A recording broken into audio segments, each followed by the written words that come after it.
38 powered by SoCo Customs. Today we have a 2010 Dodge Challenger SRT8 and we did some bags on this sucker. We started off with the air struts from Universal Air.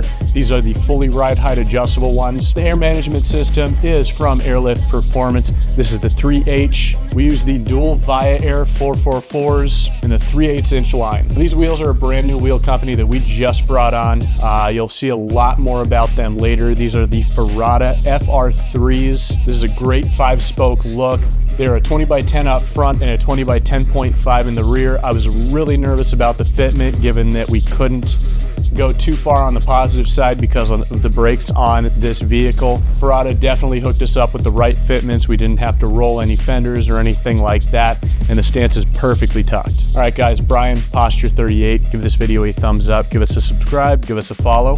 We're gonna see you in the next video.